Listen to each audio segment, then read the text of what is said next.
اللہ اللہ اللہ اللہ اللہ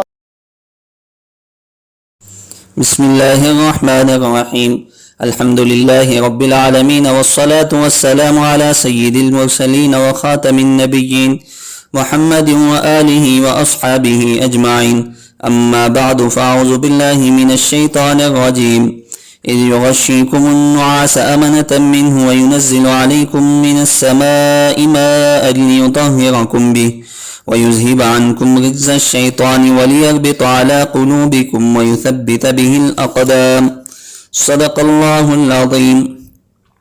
معزز سامعین، آپ کے سامنے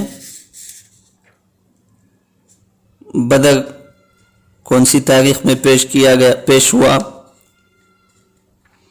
اور اس کے کیا اسباب تھے وہ پچھلی قسط میں آپ کے سامنے بیان ہوئے۔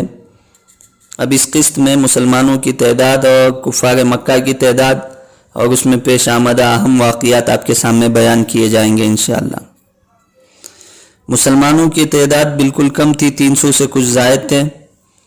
مسلمانوں کے پاس صرف 3 گھوڑے تھے، حضرت زبیر ابن العوام، حضرت مقداد ابن الاسود اور ایک مرثد ابن ابی مرثد الغنوی کا، یہ 3 اشخاص کے پاس گھوڑے تھے، اور 70 اونٹ تھے جس میں کئی افراد سوار ہوتے اور اسی طرح باری باری بھی اس پر سوار ہوتے۔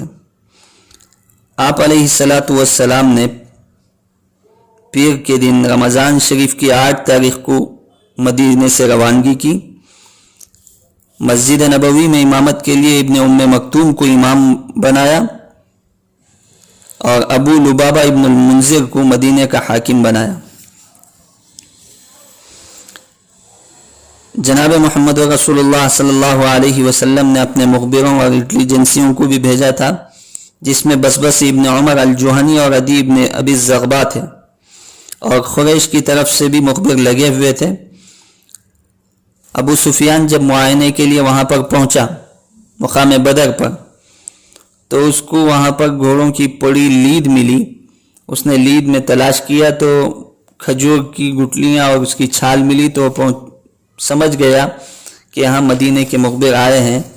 تو اس نے زمزم ابن عمر الغفاری کو مکے کو قاصد بنا کر بھیجا، سارے حالات کی اطلاع کریں، اور خود راستہ بدل کر سمندر کے کنارے سے مکہ پہنچنے کا ارادہ کیا۔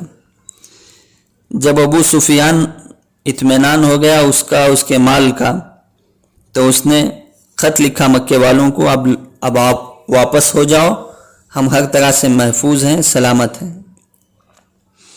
جو ہی ایک ابو سفیان کا خط مکے والوں کو ملا تو ان کا قافلہ جوفہ میں تھا۔ تقریباً صبح نے لوٹنے کا ارادہ کیا، لیکن ابو جہل نے کہا، قسم کھائی ہم اسی شان و شوکت تک بدر تک جائیں گے اور وہاں پر اونٹ ذبح کریں گے اور تمام عرب کے قبائل جتنے بھی آئیں گے ان کو کھلائیں گے، اس کے ذریعے سے ہم اور عرب اور دیگر قبائل پر اپنا رعب کا سکہ جما سکیں گے۔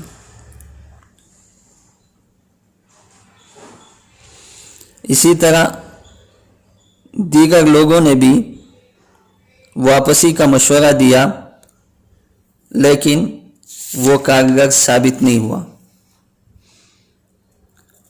حضور صلی اللہ علیہ وسلم زفران سے روانہ ہوئے، مقام بدر کے قریب پہنچے تو ٹھہر گئے۔ شام کے وقت میں اللہ کے نبی صلی اللہ علیہ وسلم نے حضرت علی ابن ابی طالب، زبیر ابن العوام، سعد ابن ابی وقاص اور چند صحابہ کو بدر کی طرف بھیجا کہ خبر لائیں۔ تو انہوں نے وہاں پر بدر میں 2 غلاموں کو پکڑا اور پکڑ کر آپ علیہ السلام کے پاس لائے، جبکہ آپ علیہ السلام نماز میں مشغول تھے۔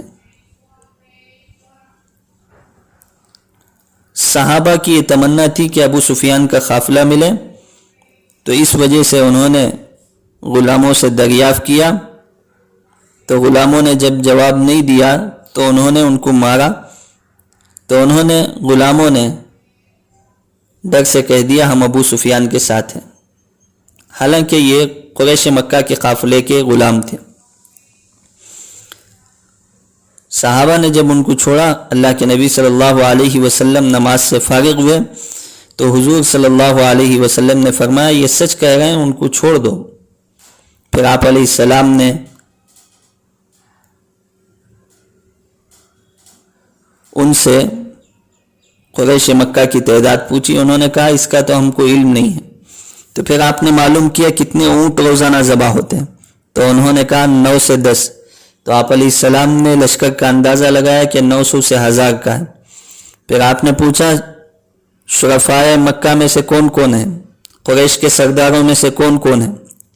تو انہوں نے بتایا عتبہ ابن ربیعہ، شیبہ ابن ربیعہ، ابو البختری ابن ہشام، حکیم بن حزام، نوفل بن خویلد، حارث بن عامر بن نوفل، نضر ابن حارث، زمع ابن الاسود، ابو جہل ابن ہشام، امیہ بن قلف، نبی ابن الحجاج، سہیل ابن عمر بن عبد، یہ تمام کے تمام اس قافلے میں موجود ہیں۔ اور قریش مکہ کو ایسی زمین ملی تھی جو نشیب کی تھی، جس میں پانی بھی تھا اور زمین بھی نرم تھی، لیکن مسلمانوں کو اونچا ٹیلا ملا تھا جس میں پانی کا بھی صحیح بندوبست نہیں تھا اور دھول وغیرہ سے بھی کافی دشواریاں مسلمانوں کو ہو رہی تھی۔ اب اس کے بعد اللہ کی مدد کیسے آتی ہے، کیسے مقابلہ شروع ہوتا ہے، انشاءاللہ اگلی قسط میں آپ کے سامنے بیان کیا جائے گا۔ اللہ تعالیٰ سے دعا ہے کہ اللہ تعالیٰ ہم تمام کو اپنی زندگیاں اسلامی اصولوں پر گزارنے کی توفیق نصیب فرمائے۔ آمین وآخر دعوانا ان الحمد للہ رب العالمین۔